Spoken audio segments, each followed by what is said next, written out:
Yeah, and as technology has gotten better and everyone is hitting it straighter and further, and the misses, and it's not a putting contest, but it kind of sometimes is.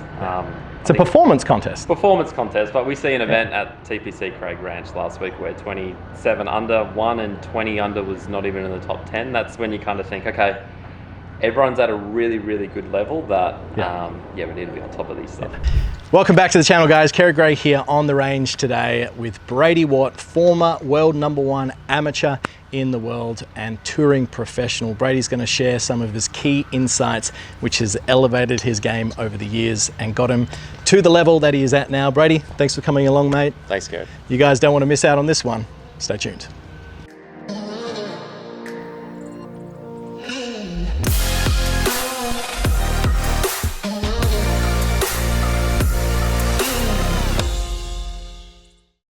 All right, Brad, so what I did is I put a little poll out on Instagram. What we're going to do here is we're going to answer some of the questions that a lot of amateur golfers out there have submitted. Now, we've known each other for a long time. We played junior golf together, amateur golf, and then since that period of time, I gave professional golf a small stint before moving to coaching, and you've kept along that. So just give us a bit of a background info of what you've done from junior golf and then progressing forward. Yeah, so junior golf, we played the Australian Aaron Badley Championship. We both finished top 4. It was my first international trip, as you as well.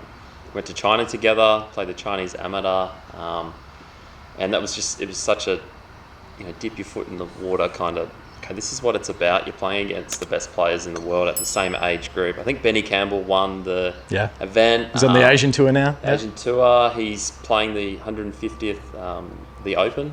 He qualified through the Victorian Open the start of this year, I think it is, with the wraparound season and stuff like that. So for me, from that point, a lot of people think US golf, college, the whole system, they're all great options. For me, I wasn't ready at 18 to leave Australia. I felt like I had so much more developing to do. My coach now, Craig Bishop, that I've known since pretty much that period of time, I developed my game. I'm still developing it from there.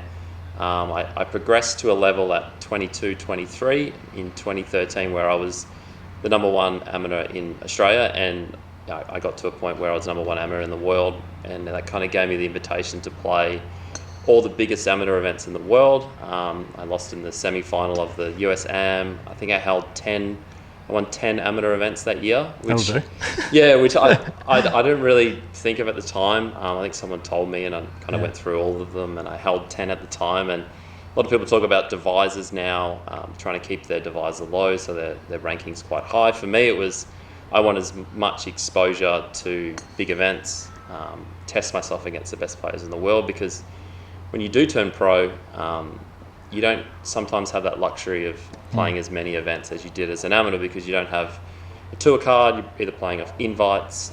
You're kind of trying to find your feet as a professional. So for me, when I did turn professional, I went on invites. I played 3 or 4 PGA Tour events. I qualified for US Open, played 5 or 6 events on the European Tour, played some Sunshine Tour stuff. I got invited into Latino America events. So I got my card in South America, and then I played over there for 3-4 years. And you learn a lot about yourself, but I think it's based around, as an amateur, I played so many high level events that it wasn't too much of a jump to the professional game. But I think going back to whether I was going to go to the college system or stay in Australia and develop as a person, as a golfer, and kind of learn what makes me tick, was a wise choice. And it's something I look back on and think, okay, I don't think I'd be as good as of a golfer as I am now if I didn't make that decision, which is hard to make as an 18-year-old. You kind of see a lot of people, they either jump or they do this, so it's kind of balancing everything out. Yeah, I suppose that's one of the biggest challenges, right? Is you see a lot of players, they might have very fruitful junior and amateur careers, and then they make that transition into professional golf. And one of the questions that we've got here from the guys is, what is it like going from being the world #1 amateur, having these high expectations of not only yourself, but then so many people around you telling you that you're pretty much going to be the best golfer in the world, right? What's that experience like? Yeah, so there's a few parts to that. So you've got the big fish, small pond kind of thing. Professional golf, there's a huge pond and there's so many great golfers. So it's kind of that jump, it's kind of like sink or swim, that kind of deal. So you're kind of finding your feet with all that stuff, being accepted by your fellow professionals, finding your feet in how you operate in a different arena. I think there's a lot to say about that. And making that jump for me was realizing what's important to me. So my day ones, my family, my friends, touching base with them, because golf, you have to travel so much in your career, and you might have to live in another country, which I did. I lived in Texas, lived in Houston for 3-4 years. You're dealing with time differences. So for something that I needed to fill my cup up to make me whole as a person, that was a little bit more difficult, living in a different country. But I think unless you realize what that is, it's, you can kind of get lost in translation. So when you do come home, it's like, why am I longing for something like this? Yeah. And why, your performance is kind of filtered into that. So I've always got this, for me, it's, if everything off the golf course is doing really well, I feel, emotionally well, mentally, I'm fresh, and physically, all that stuff. I usually play well on the golf course, and there's a trend for me where if it's just golf stuff and it looks great, but you're not performing, there's probably a few other elements in your life that you probably need to touch on. Yeah. And I think a good coach, a good mentor, family, friends, knowing who's important in your little circle. And when I say little, I try to keep it as little as possible, where you could call your mate and there's one person you could speak to about anything, and it'll be fine. There's no judging. Family, like your mum and your dad and all that stuff. I think that's important, and knowing who those people are. So when times are, really good, you can bring them in, and when times aren't so good, that these people are going to help you, lift you back up. That unconditional love and all that stuff. So that's one thing I learned, and I'm 32 now. I went through that when I was 23, and I matured on the road through all of that stuff. And I don't think I really understood that until I moved back to Australia and what was important to me. So I think a lot of that stuff filters into your golf, and it's, as much as you can be on plane and have all the skills in the world, if that stuff isn't, super airtight, then your results might not filter all the way through. Yeah, and we see that all the time, right? And you hear it in a multitude of, be it news articles or other pros doing interviews, and they'll just say that on their day, you can beat Tiger Woods. Any professional golfer has the technical ability, when someone is maybe not on their game as much, to then get it done. But it's everything else. It's the 1%ers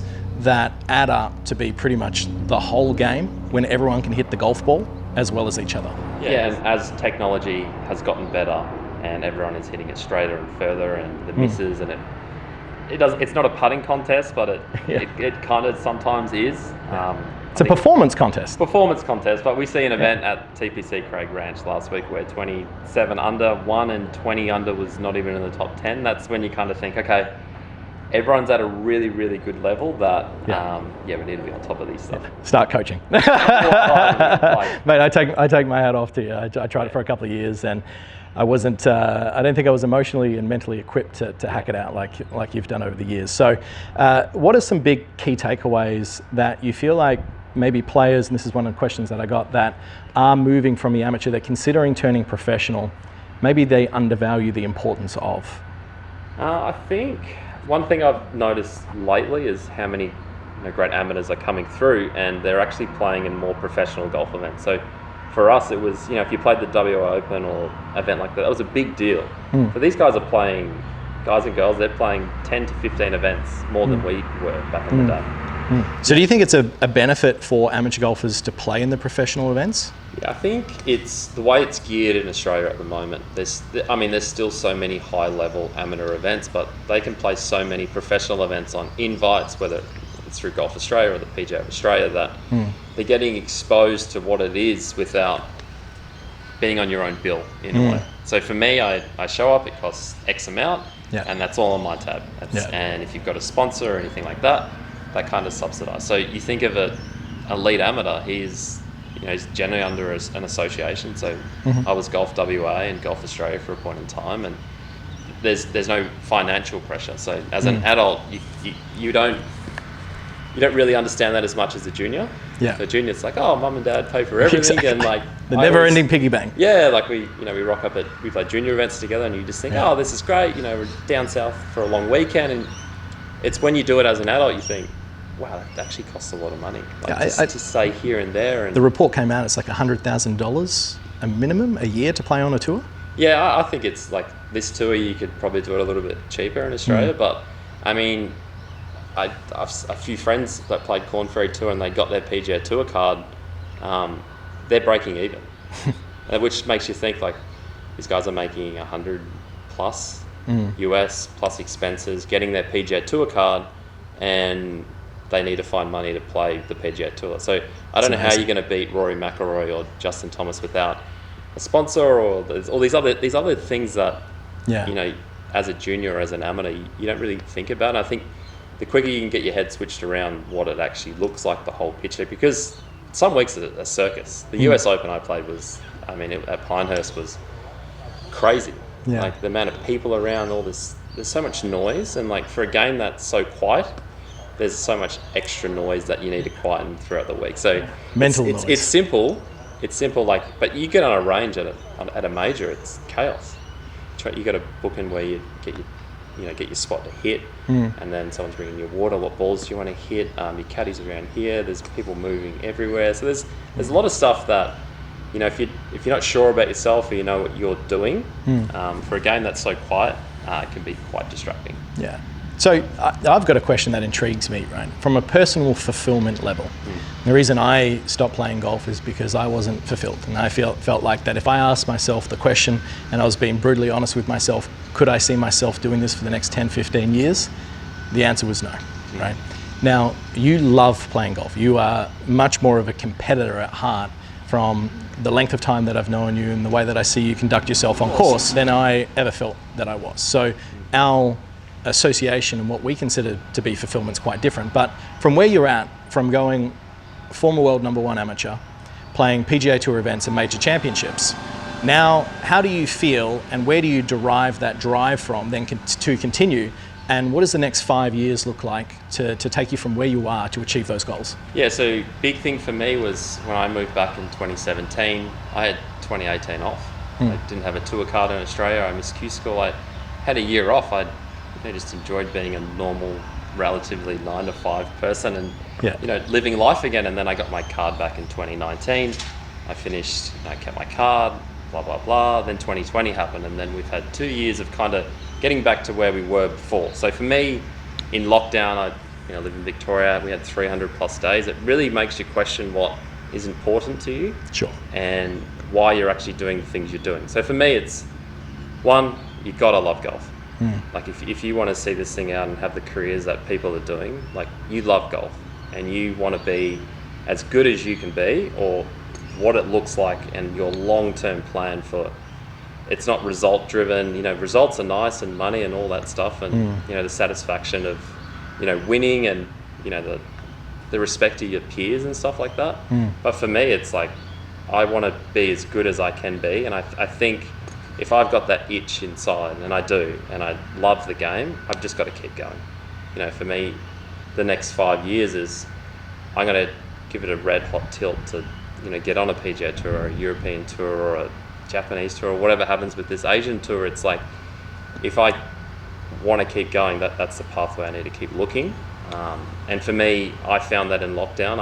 I love golf. I was away from it for a while, and competing and being a competitor is now like I'm competitive at everything. It's kind of like as juniors, like that's how I felt. Like I remember playing table tennis games in China with you, and it's just like, all right, I'm not even that good at this game, and like I'm going nuts about it. But yeah, for me, it's got to love the game. Yeah, it's like if you're doing it for anything else, you might come unstuck. I won't say it's like a foolproof way, but like you might. And I think it helps you through those days where it's not as good, and you can kind of redirect yourself to be like, okay, this is my long-term plan. This is what I'm trying to do.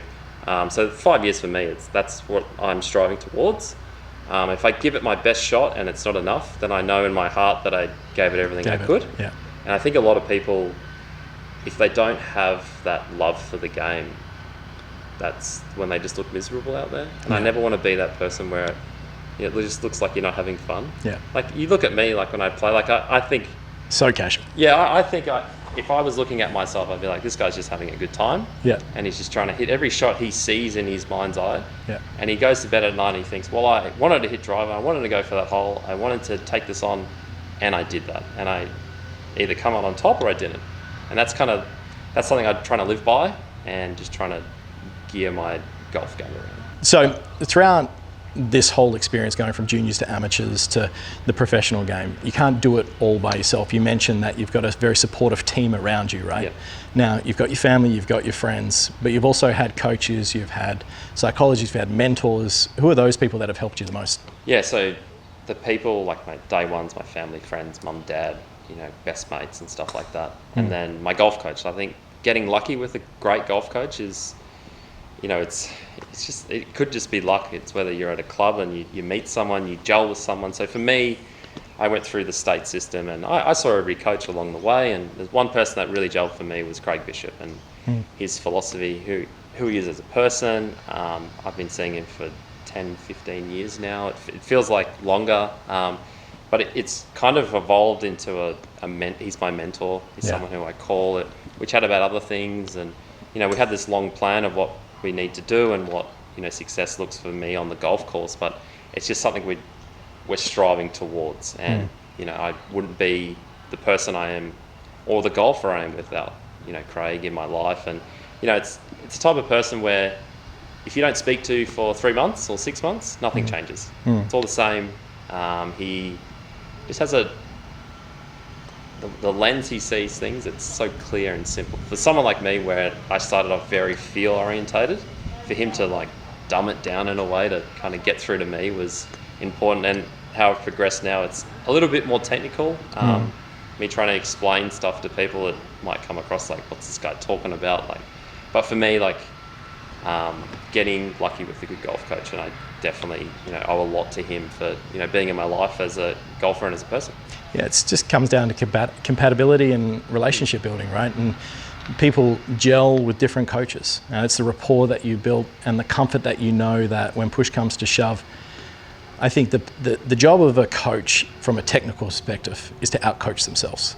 And the job of a coach when they get to that point where the technical components are pretty much down pat, it's then being able to relate to the player on the level that they're at relative to what level of competition they're playing, being able to empathize with the emotions that go through that. And that's just something that happens over a period of time of actually knowing the person's personality, right? Yeah. And we see too many players jump ship of coaches that have built a long-term relationship with someone over a period of time. What would you say to someone who's been with a coach, they've got a great rapport with them, right? But they're thinking about maybe transitioning to someone else because maybe clickbaity swing instruction things come out and they feel like that might be the answer to their performance. How have you kept focused all this time? Yeah, it's one, the trust, having trust in what you're doing and with your coach and the relaying of all of that stuff. But it's just the communication with it all. Like if I have a thought, I've seen something, or I've tinkered with a feel, having that open conversation with your home coaches where a transition may not happen and you can actually work through it together. Because if he doesn't know it or he's not sure about it, then he can ask someone else, or you can actually work through it together, or it actually challenges him as a coach or as a person.